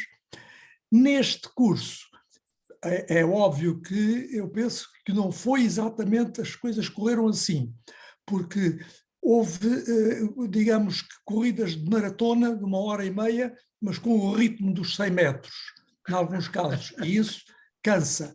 Eu diria, se me dá licença para não me alongar muito, que em 1 Coríntios 3:2, que eu tenho aqui à minha frente até para ler, encontro a resposta para isto. Leite vos dei por alimento e não comida sólida, porque não a podias suportar e que nem ainda agora podeis. Portanto, muitas vezes me pareceu, com o seu conhecimento, e porque não está obviamente a dar uma aula para especialistas biblistas, esses não estariam aqui, que muitas vezes recebemos comida demasiado sólida, estou a falar por mim, como é óbvio, e difícil de digerir. Se houvesse outros cursos, e se me permite uma solução, uma proposta, eu recorreria um pouco àquele modelo, àquele modo que seguiu naquele filme, em que aparecia de vez em quando uma imagem, aparecia um filme, qualquer coisa desse género, e aparecia mais tempo para as pessoas poderem dar as suas dúvidas, apresentar as suas questões, sentirem mais o filme. Pedro, isso é uma outra metodologia, pode-se evoluir um dia para isso, não é? é uma outra metodologia, uma outra dinâmica, uma outra pedagogia, em que as coisas são entregues um bocadinho às pessoas, vão caindo os seus ritmos, nos timings, na sua calendarização. Este não foi pensado assim, embora as premissas que o Pedro refere são verdadeiras. O Apocalipse é uma corrida imensa, e nós temos, não é uma prova de triatlo, é uma prova de maratona sufocante, não é? E foi um bocadinho que com ritmo de aconteceu. 100 metros, não é assim? Uma maratona corrida a ritmo de 100 metros. Pronto, mas foi isso um bocadinho que aconteceu. Muito obrigado, fica aqui o desafio. Não, eu é que lhe agradeço. E pode ser que se venha um dia a ter possibilidade de fazer uma coisa nesse sentido. Muito obrigado, estou-lhe eu pelo curso que tive a oportunidade de seguir. Não, mas é naturalmente que essa realidade a que refere, a verifiquei desde o início e tive de curtir isso desde o princípio, não é? Okay. Muito Helena bem. Loureiro. Helena Loureiro.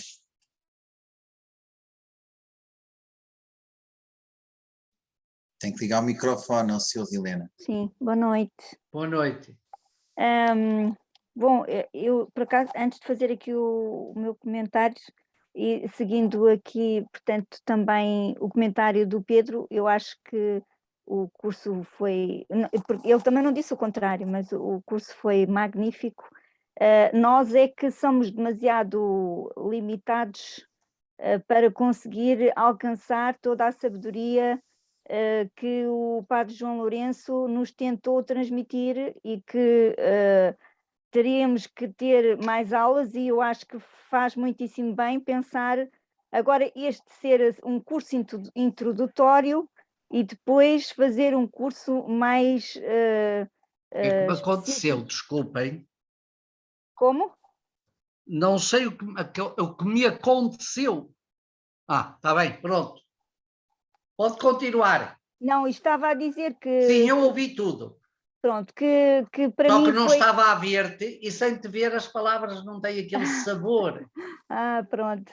E, portanto, eu para mim senti sabor muito, muito pouco e que queria ficar a saber muito mais, mas achei que era muita areia para a minha caminhoneta, mas mesmo assim tentei o melhor possível ficar cá alguma areia, mas gostava de ficar muito mais, portanto deixo o desafio para o Padre fazer, João Lourenço. Com a areia fazer um bocado de cimento. O aprofundamento ainda mais de toda esta sabedoria enorme que tentou transmitir-nos. Sim. Em relação ao comentário que eu queria fazer da questão do Jesus vem em breve, eu, no meu ponto de vista, e porque, mais uma vez, a questão de nós sermos muito limitados e estarmos nesta temporalidade desta vida terrena,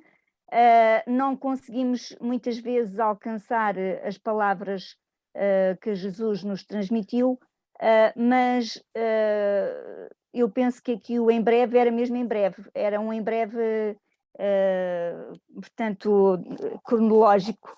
Nós é que esquecemos que a dimensão ou a temporalidade de Deus é infinita e para nós o em breve é um em breve já daqui a muito pouco tempo, mas o pouco tempo para Deus é um em breve também. Portanto, este em breve é realmente, no fundo, quase que como que para nós não perdermos tempo com coisas que não interessam. Sim. E para aproveitarmos o melhor possível o tempo e a vantagem que temos do dom da vida que Deus nos dá, e termos sempre consciência de que o tempo de Deus é sempre um tempo muito breve aqui, mas que tem em consideração esta temporalidade infinita de Deus.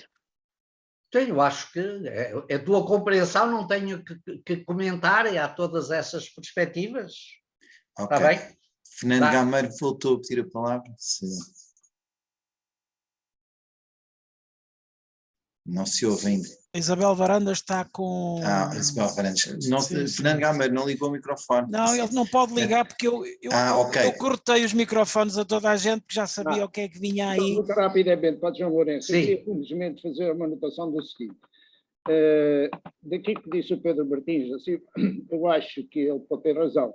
Contudo, depois deste curso, apesar de ser breve, deu-nos pelo menos uma possibilidade de podermos interpretar algumas passagens mais importantes do Apocalipse, cuja interpretação é sempre muitíssimo difícil, e sobretudo pelos aspectos especiais que tem o Apocalipse, e o resumo que nos deu e a explanação que nos deu dos temas, parece-me que ajudaram muitíssimo a nós podermos compreender alguma coisa e praticamente o essencial do Apocalipse. É isso que queria louvar e precisamente dar o meu testemunho sobre esse aspecto. Não. Eu fui acompanhando a exploração através do livro do Enzo Bianchi, El Apocalipse, que me ajudou imenso, efetivamente, a completar a sua explanação. Claro. Queria agradecer por esse aspecto e fazer este testemunho. Não, e que isto é uma introdução, eu próprio tenho isso presente, não é? Isto é uma introdução e que há dificuldades, naturalmente, todos sabemos. Sim. Bom, mas Isabel Varandas tinha também pedido a falar. Este curso ultrapassou em muito as minhas expectativas. Eu quando vi que era apocalíptica e Apocalipse, pensei que não estaria interessada, mas de facto fiquei deslumbrada com o Apocalipse, não só em termos culturais, como também em termos espirituais. No entanto, a primeira parte, a apocalíptica, achei-a muito mais fácil. O Apocalipse é muito denso, mas também eu tenho que confessar que não fiz trabalho de casa. Esta modalidade para mim foi muito boa, porque eu vivo na Guarda e ter de me deslocar a Lisboa para assistir a estes cursos para mim era muito difícil. Portanto, peço que continuem, sobretudo estou muito interessada em termos, em temas da Bíblia, peço, portanto, que por favor continuem com este tipo de cursos, porque realmente se eu puder estarei sempre disposta a frequentá-las. E muito obrigada e que Deus continue a abençoar para que seja uma benção para nós. Muito obrigado. Em relação ao que a Isabel acaba de dizer, só queria dizer, o curso que nós fizemos sobre a apocalíptica foi mais por cima, foi mais as perspectivas globais. Aqui já descemos um bocado mais. Mas, além disso, não é só nenhum texto da apocalíptica judaica, tem a riqueza que tem o nosso Apocalipse. Ponto final, parágrafo. Nenhum tem a riqueza simbólica, literária, figurativa, a profundidade, a imaginação construtiva. Nada. Nenhum texto da Apocalipse extra-bíblica, e mesmo bíblica, o livro de Daniel, etc., não tem toda esta, eu diria, todo este trama englobante que o nosso Apocalipse tem, que a gente, por vezes, não sabe onde é que acaba e onde começa. É um livro complexo. Portanto, isso é normal o que você diz. Agora, é verdade que por essa complexidade toda é que precisa, porventura, de mais aprofundamento. Mas isto também não depende só de mim, depende das disponibilidades de o podermos fazer. Está bem? Mas veremos. Muito bem, então, se não há mais... Diz Rui. Há mãos no ar, há mãos no ar. Então o Rui Madeira e a Luísa Palha, e são os últimos, portanto vamos dar ao Luís Madeira... Não é Luísa. Vamos começar para a Luísa Palha, vou pedir para ela ativar o som. Ok. Sr. Professor, eu realmente fiquei, acho muito difícil e, portanto, vou ter que estudar muito. Eu queria saber durante quanto tempo vai estar no ar, vamos dizer assim, portanto... Os links. Sim. Não sei, pergunta ao técnico. Nós podemos deixar até ao fim de semestre e depois no fim de semestre barra-se. Mas vocês podem fazer o download dos conteúdos, não podem? Podem para os computadores. Podemos? Não sei. Podem. Não sei fazer. É complicado, mas podem. Mas eu não sei fazer. Pois. Mas pedir a alguém, peça a alguém que ajude, está bem? Está bem, muito obrigado. Agora é preciso ter algum cuidado, vou dizer com toda a franqueza, nós tivemos pedidos de pessoas que pediram os vídeos do primeiro grupo de aulas, não é? Das primeiras 10 aulas, e que não se tinham inscrito nesse módulo. E, portanto, isso também nós não fazemos, ou seja, as regras do jogo são as pessoas inscrevem-se e têm acesso aos vídeos, as pessoas não se inscrevem e não têm acesso aos vídeos, e por isso nós não disponibilizamos esses vídeos do primeiro módulo a quem não se inscreveu. Okay? Muito obrigada. Sim, vem então agora o Paulo Rui. Madeira, do Rui Madeira, vou pedir para ativares o som, vais ter aí um pedido, se faz favor. Já está? Não, só estava a fazer continência ao chefe, para dizer adeus e desejar um bom uma boa viagem. Acho que o Pedro Martins tinha levantado a mão, é verdade, Pedro? Ok, eu vou pedir para ativar o som, Pedro. Pedro, ativa o som. Pedro, ativa o som. Estou a pedir para ativar o som. Não estou autorizado. Já estou. Já obrigado. Está, já. Estou a dizer que os vídeos, que é aquilo que eu tenho feito em todos os cursos que tenho feito com o professor o João Lourenço, esses vídeos nós podemos transcrevê-los, transferi-los para o nosso computador e a partir daí ficam ad eterno, digamos assim. Claro. Isso, ainda no outro dia mandei para um colega um conjunto deles, acho que é o melhor. Mas eu só vos peço para terem esse cuidado, porque há pessoas que não se inscreveram no primeiro módulo. Sim, claro. Ok, obrigado, Pedro, obrigado. Eu também queria dizer uma palavra final, depois a palavra última será do professor João Lourenço, claro, agradecer a vossa presença a todos, dizer-vos que continuaremos a ter atividades nestes géneros, enfim, passa por mim um bocadinho a responsabilidade de ir também na faculdade animando este tipo de cursos e eu estarei sempre a cutucar o professor João Lourenço para continuarmos neste tipo de atividades.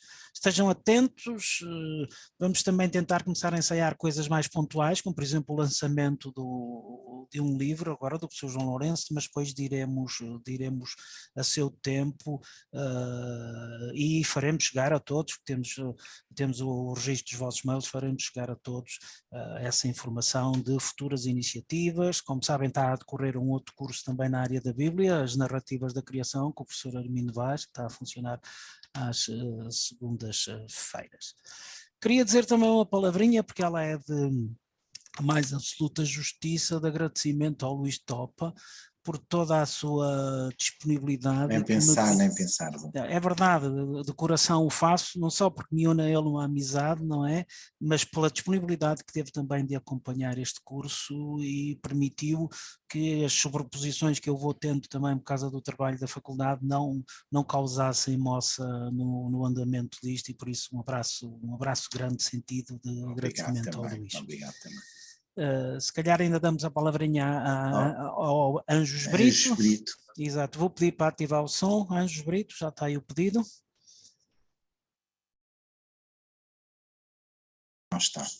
Vou pedir de novo para ativar o som, Anjos Brito. Ok, então é porque já passou. João, a palavra final é tua. Então, antes de nos despedir, queria dizer, portanto, também duas palavras. Uma é de agradecimento. Começo por agradecer ao Juan, porque ele me ajudou a dinamizar os slides e foi acompanhando e resolvendo alguns problemas técnicos fundamentais. Ele cumpre muito bem esta função técnica e de apoio e tutorial, ele é o meu tutor. Eu queria deixar aqui também uma palavra à Marta pela fidelidade em que ela sempre vos foi enviando no tempo devido os recursos, os links e as informações necessárias. E queria deixar uma palavra também, e também havia o Luís, como já foi referido pelo Juan, e a todos vós pela paciência com que acompanharam este curso. É que não é aquilo que aqui já foi referido pelo Pedro e por alguns de vocês, de que ainda estamos todos, não são só vocês, também eu, na fase do leite, que podemos beber sem ter ainda dentes para mastigar fortes. Ainda estamos todos um bocadinho nessa fase, uns mais do que outros, mas pronto. Mas, portanto, tendo em conta essas limitações, creio que foi conseguido o objetivo. Eu fiz isto com muito gosto. Também a mim me ajudou a melhorar os meus próprios conhecimentos. Eu provavelmente sentia mais à vontade a falar da apocalíptica judaica do Apocalipse, mas a partir de agora já me sinto mais à vontade em analisar o Apocalipse, que é a apocalíptica judaica, apesar da dificuldade de não ser a mesma, não é? Como já acabei de vos referir. Portanto, de qualquer forma, muito obrigado. E aproveito também para partilhar, porque às vezes me perguntam,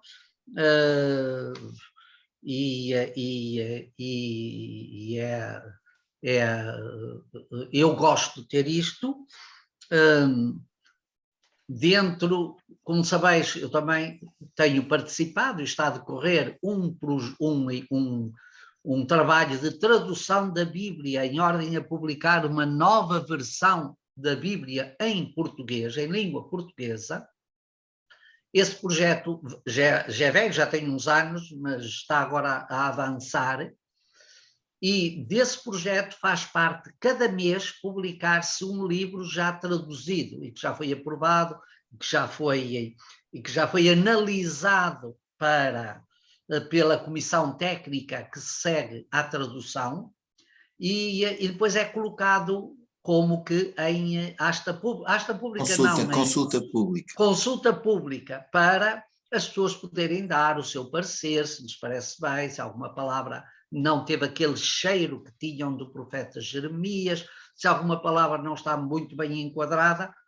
O próximo livro a ter este tratamento vai ser o livro de Jeremias, que eu traduzi. Já acabei a tradução há mais de um ano, mas só agora é que ele foi analisado pela Comissão Técnica, só agora é que é a vez. Vai ser colocado na Eclésia, ou então entrar na Comissão da Tradução da Associação Bíblica Portuguesa, no dia 1 de abril, e durante 30 dias podereis olhar o livro e dar também algum contributo, alguma sugestão. Podeis fazê-lo a mim, ou principalmente para a Comissão, que ela depois fará chegar. Isto é uma forma de envolvimento que é muito, muito rica. É provavelmente a primeira vez em que as pessoas se sentem também envolvidas num projeto de tradução. Conhecemos os projetos de tradução clássicos, os célebres, foram sempre feitos por equipas, umas mais abrangentes, outras menos. São Jerónimo também teve a sua equipa, mas nunca houve assim uma espécie de consulta pública, que é interessante. Portanto, a partir de 1 de abril tereis isso presente. Também em breve eu vou publicar, o Juan já referiu nisso, espero que vai sair antes da Páscoa, já foi tudo para a tipografia, aquele livro sobre a Páscoa do discípulo amado que lecionámos o ano passado. Se me permitirem, eu depois facultarei ou às Paulinas ou à Marta a possibilidade de elas fazerem alguma divulgação, e quem quiser, não é um livro muito grande, será um livro de boa meditação para esta quadra próxima, meditação e de estudo. Tenho alguma ilustração também, mas creio que valerá a pena vocês poderem ler e aproveitar. Também tomei a iniciativa de enviar a muitos de vocês, se outros que desejarem, como têm o meu mail, podem fazer, o prospecto da promoção da peregrinação à Terra Santa, que faremos em setembro, em que estarei presente de 4 a 12 de setembro. Portanto, são 9 dias, 4 a 12, já temos o programa, o calendário, os custos, o itinerário, tudo definido, e, portanto, se alguém desejar. uma viagem, como sabeis, e as pessoas que lá foram várias podem testemunhar isso, é uma oportunidade enorme de enriquecer depois a compreensão do próprio pensamento, da leitura, do conhecimento da Bíblia, e isso poderá ser também um instrumento integrado assim num programa como aquilo que a maioria de vocês vem fazendo comigo. Está bem? Pronto.